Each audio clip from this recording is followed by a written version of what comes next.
পুরুষ যদি বন্ধু কোন বেগানা নারীর বিছানায় শুধু বসে, কোথায়? সে কোনো নোংরা কাজ করেনি, কোনো ধরনের ব্যভিচার করেনি, কোনো ধরনের জিনা ব্যভিচারে লিপ্ত হয়নি, শুধুমাত্র একটা বেগানা নারীর ঘরে গিয়ে তার বিছানায় বসলো, আল্লাহর হাবিব বলেছেন তার জন্য ভয়ঙ্কর অজগর বরাদ্দ।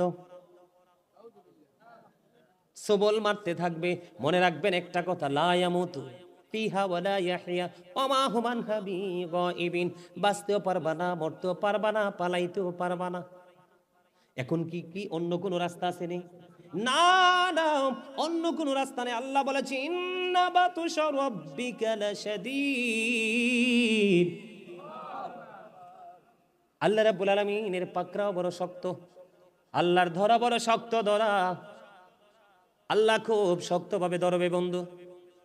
কথা বলেন না কেন?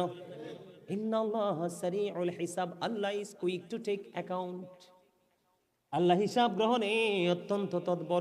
আল্লাহ বলছে ধরবো খুব শক্তভাবে, হিসাব নেবে খুব শক্তভাবে। এদিক দিয়ে বলেছেন বাঁচতেও পারবা না, মরতেও পারবা না, পালাইতেও পারবা না।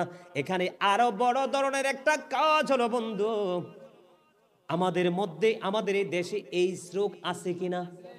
কথা বলেন, হয় কি হয় না? আপনার শুনছি শত্রু দুশ্মনকে আল্লাহ এমন রোগ না দিক, এই কামনা করি না, এই প্রত্যাশা করি না। কিন্তু বন্ধু কিতাব খুলে দেখলাম এই রোগ বৃদ্ধি পাওয়ার কারণ হলো এই জিনা ব্যভিচার। কি? আমি আপনাদেরকে বলি, এদিকে তাকান। আজকে বলে দেই, জিনা ব্যভিচার থেকে যদি আপনার বোন, আপনার বউকে বাঁচাতে চান, তাদেরকে আপনি শক্ত একটা কন্ডিশন দেবেন বন্ধু। স্ত্রীর সাজ শুধু তার স্বামীর জন্য, স্ত্রীর সৌন্দর্য শুধু তার স্বামীর জন্য।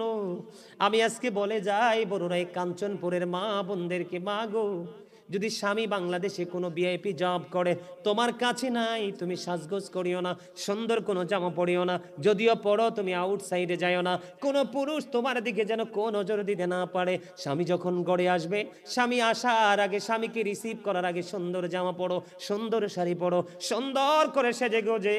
ক্লান্ত স্বামী যেন তোমার চেহারা দেখে তার হৃদয় প্রশান্ত হয়ে যায়।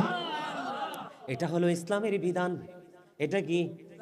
তুমি অন্যকে দেখানোর জন্য সাজগোজ করিও না। স্বামীটা বড় পরিশ্রম করে এসেছে, পুরো একটা মাস বেতন পেয়েছে, মাকে খুশি করবে, সন্তানকে খুশি করবে, ছোট্ট ভাই বোনকে খুশি করবে, বিবির জন্য রয়েছে স্পেশাল কোনো গিফট। তুমি তোমার বিবি, ও বোন, ও আমার মা, যারা বিবাহিত গো, তোমরা এই আইনটা মেনে চলো। আল্লাহর হাবিবকে যখন প্রশ্ন করা হলো, ইয়া রাসূলুল্লাহ, ইয়া হাবিবাল্লাহ নবী, আপনি কোন ভাবি এবং দেবর তাদের সম্পর্ক সম্পর্কে কি বলবেন? আমার নবীজি জানিয়ে দিয়েছে, একটা নারী তার দেবরের সাথে দেখা হওয়ার চাইতে রে, ওই নারীটার মৃত্যুটা অনেক বেটার। নাউজুবিল্লাহ বলেন। আমার জীবনে বন্ধু প্র্যাকটিক্যালি অনেক দেখেছি বন্ধু, স্বামী ছেড়ে দেবর নিয়ে অনেক ভাবি পাগল। দেবরের জন্য ইদানিং রিসেন্ট কয়েকটা ঘটনা ঘটেছে, দেবরের জন্য স্বামীকে হত্যা করেছে। নিশ্চয়ই সে, আমি বলবো বন্ধু, নিশ্চয়ই সে স্বামীকে ফাঁকি দিয়ে ওই মহিলা দেবরের সাথে শারীরিক মেলামেশা করেছে, তাদের ফিজিক্যাল সম্পর্ক হয়েছে, ঠিক কিনা বলেন?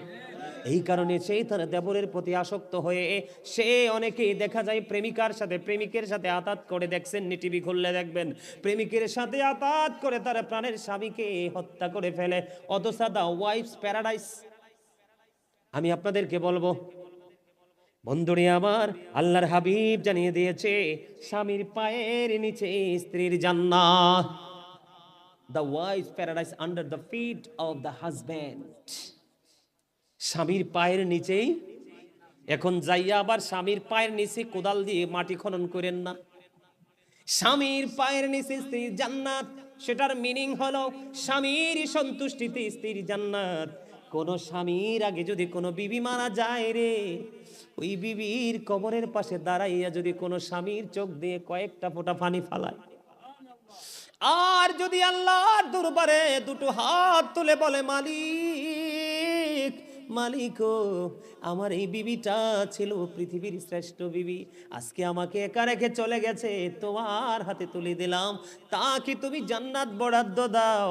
আমার নবীজি জানিয়ে দিয়েছে, ওই স্বামী যদি দোয়া করে স্ত্রীর জান্নাত বরাদ্দ রাখবেন। হাত তুলে দেখান তো দেখি, দুই হাত তুলে দেখান, এমনি করে দুই হাত তুলে মারহাবা মারহাবা হাত নামান। বন্ধুরে আমার, আমার কথায় আপনারা কষ্ট পাইয়েন না, কারণ আল্লাহ রাব্বুল আলামিন বলেছেন, বন্ধু বলবো নি, আরো জোরে বলেন, ইয়া আইয়ুহাল্লাযীনা আমানু কু আনফুসাকুম ও আহলিকুম নার। আল্লাহ বলেছেন, O believers, save yourself and your families from the fire. Allah বলেছে, ইমানদারেরা, ইমানদারদেরকে ডেকে ডেকে বলেছেন, তুমি জাহান্নাম থেকে বাঁচো এবং তোমার আহালকেও জাহান্নাম থেকে বাঁচাও। এটা হলো বর্তমানে বন্ধু সবচেয়ে বড় জাহান্নাম। কথা বলেন না, এটা সবচেয়ে বড় জাহান্নাম।